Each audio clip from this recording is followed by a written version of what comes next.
Last piece, I went through how the Lorenz curve is sort of applied over time and space, and what we get from that. Let's focus on time. I think that's more often how it's used. Um, is that there is an erosion of the middle class because the bellying of the curve is showing us that a larger percentage of the population, as you move along the horizontal axis, is making a lower percentage of the total income, and then by the end it goes up. Well, it's only a small percentage of, let me hold it up, it goes up over time because a small percentage is getting a lot of the income, so it's raising the total percentage of the income being accounted for with a smaller percentage of the population. Now, this is true when we analyze things this way, that in 1980 the Lorenz curve was not as deep as it was in 2005, which I think these are typical, roughly typical years used in this analysis. So we can see that wealth income inequality has increased from this starting point to this end point. Okay, now I'm going to pick apart this model a little bit just to hit both sides of the issue, all sides of the income, all sides of the issue. Up here I put an asterisk beside income. And I just looked at it. I think it was 2007 I read an article in the Wall Street Journal about this. As I said, that time period, 2005 to 2007, this was commonly being used and discussed. I noticed in that piece, or maybe it wasn't in that piece, but a piece that around that time, that there was some specifics used on what was being measured here with income, because generally they just say income. When it's discussed on MSNBC and places, they just say the income. But there are different ways to measure income. The piece that I saw used AGI, adjusted gross income. Okay, gross income is your income before taxes, right? So you get, if you have a job, you've got your pay stub, and in your pay stub it says gross wages to date, gross wages this period. That's your income before taxes. But then things happen, like taxes come out. Healthcare and other benefits that you're paying for out of your income, they come out and they give you your net income. Well, another thing that comes out is your contributions to retirement plans, right?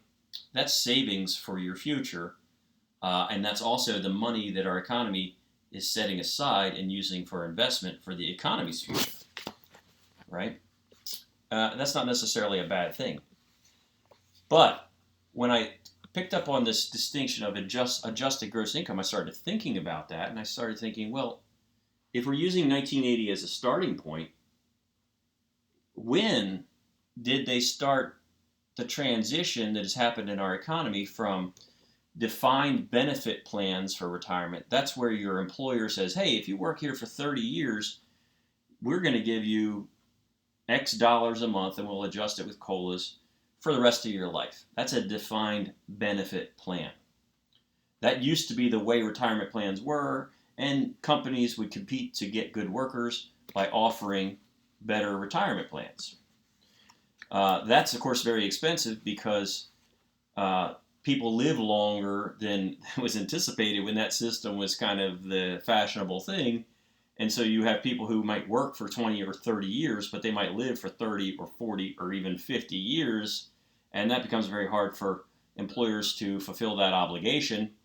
So over time, defined benefit plans have become very hard to find.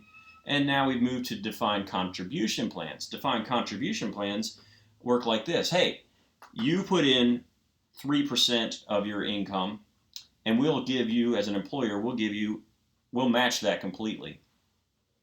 If you put in another 2%, we'll match that for 50%. Stuff like that. That's a defined contribution plan. What the employer's contributing is what is defined. What comes out when you retire is undefined. You're putting it into some kind of financial instruments, and you get to choose, many plans, you get to choose at least somewhat what those will be. And then when you're 65 or 70 years old, you'll have whatever you have in that account. You don't know what it will be. So the uncertainty is in the future, but the certainty is what's contributed now. So that's called a defined contribution plan. Well, those plans started coming into fashion right around 1980. I looked it up. The IRA, individual retirement accounts, these are such instruments where you can, and I'm doing it now, you can put money through E-Trade or whatever into an IRA, and that gets deducted from your taxes. That lowers your adjusted gross income because you save money for your retirement. The 401k is the largest of the types where your employer matches your contributions before you ever even see the money, and or not. The money is taken out. It lowers your adjusted gross income before you ever even get a paycheck. That started in 1974. Yeah, 78 was the IRA and 74 was the 401k. I believe I have those right. I might have them switched. By 1980, these were coming very much in fashion.